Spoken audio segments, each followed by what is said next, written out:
Corona అనంతరం ప్రకృతి వ్యవసాయం చేసే దిశగా అన్నదాతలు అడుగులు వేస్తున్నారు. అందుకు కారణం సహజంగా పండించిన ఆహార ఉత్పత్తులు కొనుగోలు చేసేందుకు జనాలు ఆసక్తి చూపించడమే. ఈ నేపథ్యంలో నేచురల్ ఫార్మింగ్ చేస్తున్న వ్యవసాయదారులకు ప్రోత్సాహం అందించాలనే ఉద్దేశంతో కేంద్ర ప్రభుత్వం 2024లో జాతీయ ప్రకృతి వ్యవసాయ పథకం NMNF-కి శ్రీకారం చుట్టింది. సాగు విధానాన్ని మెరుగుపరచడంతో పాటు అధిక దిగుబడులు సాధించేలా సహకారం అందిస్తోంది. రాష్ట్రాలు ఈ విధానాన్ని అమలు చేసేలా చర్యలు తీసుకుంది. ఈ అవకాశాన్ని అందిపుచ్చుకుంటున్న రాష్ట్ర ప్రభుత్వం సహజ వ్యవసాయ విధానాలు అమలు చేస్తూ సత్ఫలితాలు సాధిస్తోంది. సహజ వ్యవసాయం చేస్తున్న రాష్ట్రాల్లో విస్తీర్ణం పరంగా దేశంలోనే తెలంగాణ మొదటి స్థానంలో నిలిచింది. ఈ విషయాన్ని కేంద్ర వ్యవసాయ, రైతు సంక్షేమ శాఖ సహాయ మంత్రి రామ్నాథ్ ఠాకూర్ వెల్లడించారు.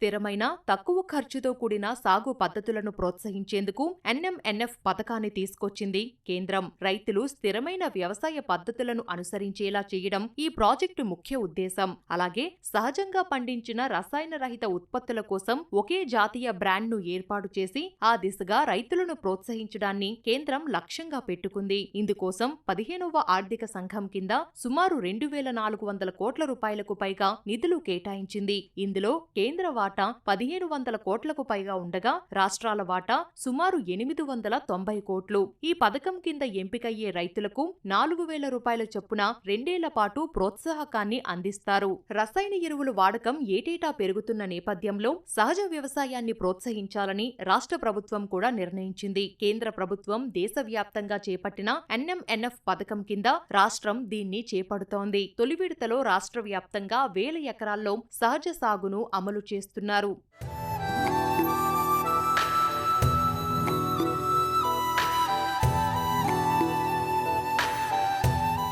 NMNF పథకంలో భాగంగా సహజ వ్యవసాయం చేస్తున్న రైతుల నమోదు, సాగు విస్తీర్ణం, రాబడి ప్రక్రియలో వేగం పెంచింది రాష్ట్ర ప్రభుత్వం. సహజ వ్యవసాయ ధృవీకరణ వ్యవస్థ NFCS గణాంకాల ప్రకారం 2026 ఫిబ్రవరి 4 నాటికి దేశవ్యాప్తంగా 11.86 లక్షల మంది రైతులు NMNF పథకంలో నమోదు చేసుకున్నారు. రాష్ట్రంలో ఆ రైతుల సంఖ్య 4,52,000 పైనే ఉంది. 5,52,000 హెక్టార్ల విస్తీర్ణంలో నేచురల్ ఫార్మింగ్ చేస్తున్నారు. వారిలో 1,17,000 మందికి ధ్రువపత్రాలను జారీ చేశారు. ఫలితంగా సహజ వ్యవసాయం చేసే రాష్ట్రాల జాబితాలో తెలంగాణ మొదటి స్థానంలో నిలిచిందని కేంద్ర మంత్రి రామ్నాథ్ ఠాకూర్ తెలిపారు. తర్వాత స్థానాల్లో మహారాష్ట్ర, ఒడిశా, ఛత్తీస్గఢ్, బీహార్ రాష్ట్రాలు ఉన్నాయని వెల్లడించారు.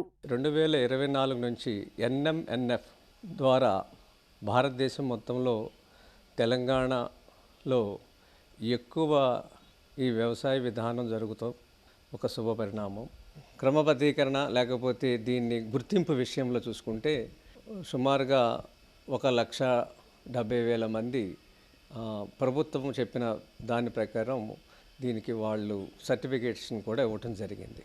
తెలంగాణ సహజ వ్యవసాయంలో భూ విస్తీర్ణం పరంగా అగ్రస్థానంలో ఉన్నప్పటికీ సర్టిఫికేట్ల జారీ విషయంలో మాత్రం వెనుకంజలో ఉంది. ఇక్కడ 1,17,000 మందికి మాత్రమే సర్టిఫికేట్లు అందజేయగా మహారాష్ట్రలో గరిష్టంగా 2,20,000కు పైగా ధ్రువపత్రాలు జారీ చేశారు. కారణం, నమోదు చేసుకున్న రైతులు విస్తీర్ణంలో ఎక్కువ భాగాన్ని సర్టిఫైడ్ యూనిట్లుగా మార్చి ధ్రువపత్రాలు అందజేస్తోంది అక్కడి ప్రభుత్వం. తెలంగాణలోనూ ఈ పద్ధతిని వేగంగా అమలు చేయాల్సిన అవసరం ఉందనేది దీని బట్టి అర్థం చేసుకోవచ్చు. అయితే NMNF పథకం కింద సర్టిఫికేషన్ జారీ కోసం కేంద్రం 2 ఏళ్ల పాటు హెక్టారుకు 2,100 రూపాయలు సాయం అందజేస్తోంది. ఇందుకోసం ఏటా నిధులు విడుదల చేస్తోంది.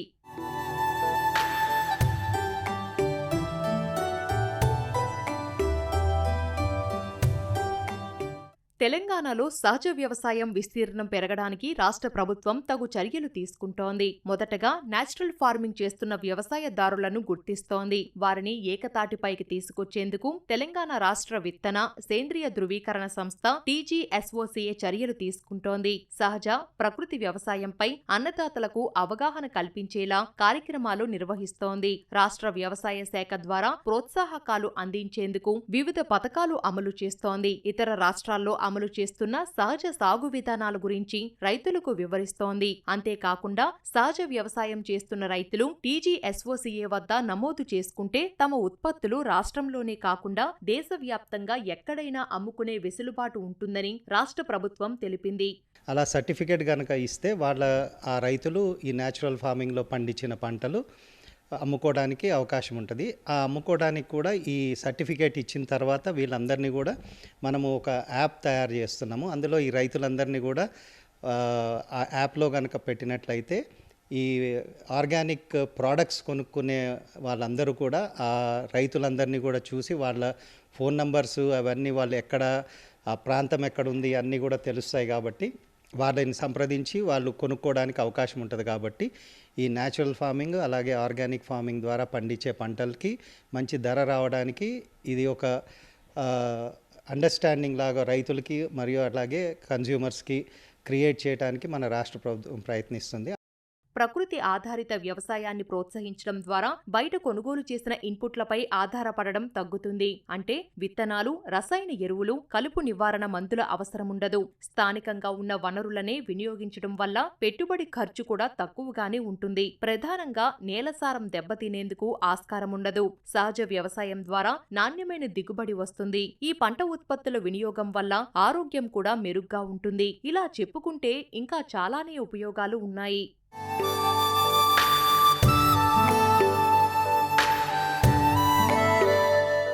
అధిక పంట దిగుబడుల కోసం రైతులు ఎక్కువగా రసాయన ఎరువులు, క్రిమిసంహారక మందులు వాడుతున్నారు. దీంతో భూమి, నీరు, పర్యావరణం దెబ్బతింటోంది. రసాయనాల వినియోగం వల్ల ఆహార ధాన్యాలు, కూరగాయలు, పండ్లు కలుషితమవుతున్నాయి. ఫలితంగా ప్రజలు అనేక అనారోగ్య సమస్యలతో ఇబ్బందులు పడుతున్నారని వైద్య నివేదికలు ఆందోళన వ్యక్తం చేస్తున్నాయి. ఈ నేపథ్యంలో ప్రకృతి సాగు ఉత్పత్తుల ద్వారా ఈ తరహా సమస్యలకు పరిష్కారం చూపించవచ్చని వ్యవసాయ నిపుణులు అంటున్నారు. అందుకోసం కేంద్రం తీసుకొచ్చిన NMNF పథకం దోహదపడుతుందని అంటున్నారు. తెలంగాణ ఆర్గానిక్స్ అనే ఒక యాప్ తయారు చేస్తున్నాం. సహజ వ్యవసాయం చేసేటువంటి రైతులు ఏదైతే ఆర్గానిక్ సర్టిఫికేషన్ అథారిటీ ఉందో అక్కడ సర్టిఫై చేసిన తర్వాత ఆ రైతు యొక్క ఫోటో, పేరు, address, mobile number, email ID ఉంటే ఈమెయిల్ ఐడి, రైతు యొక్క పొలం యొక్క కోఆర్డినేట్స్, లాంగిట్యూడ్, లాటిట్యూడ్, తర్వాత ఆ వీడియోస్ వారు ఎలా చేస్తున్నారు అనేటువంటిదని పొందుపరచడం జరుగుతూ ఉంది. తద్వారా ఎవరైనా హైదరాబాద్లో ఉన్నటువంటి వ్యక్తి ఆర్గానిక్ ఫుడ్ కొరకు వెతకాల్సిన అవసరం లేదు.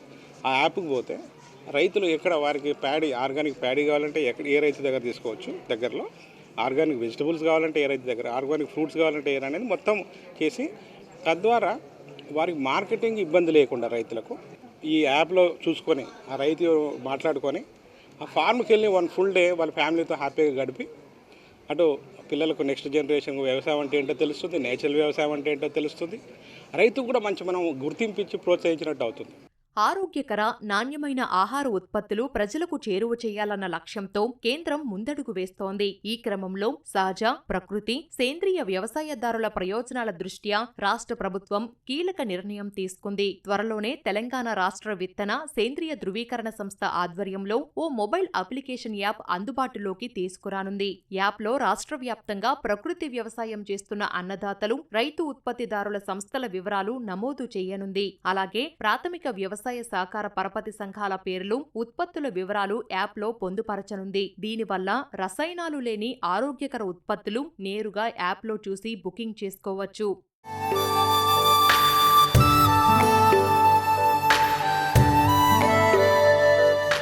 తెలంగాణ రైజింగ్ విజన్ 2047లో భాగంగా ప్రభుత్వం కీలక లక్ష్యాలు నిర్దేశించుకుంది. 2047 నాటికి $3 ట్రిలియన్ ఆర్థిక వ్యవస్థగా ఎదగాలని భావిస్తోంది. అందులో వ్యవసాయ రంగం కీలక పాత్ర పోషించనుంది. ఈ నేపథ్యంలో వ్యవసాయంలో ముఖ్యంగా సహజ సాగులో కృత్రిమ మేధ ఆధారిత యంత్రాలు, డ్రోన్, రోబో టెక్నాలజీతో పాటు విత్తనాలు నాటినప్పటి నుంచి పంట చేతికి వచ్చే వరకు ప్రతి పనిని సెన్సార్ల ద్వారా పర్యవేక్షించాల్సిన అవసరముందని వ్యవసాయ నిపుణులు అభిప్రాయపడుతున్నారు. అలాగే సహజ వ్యవసాయం చేసే రైతులకు ప్రత్యేక ప్రోత్సాహకాలు అందించాలని సూచిస్తున్నారు.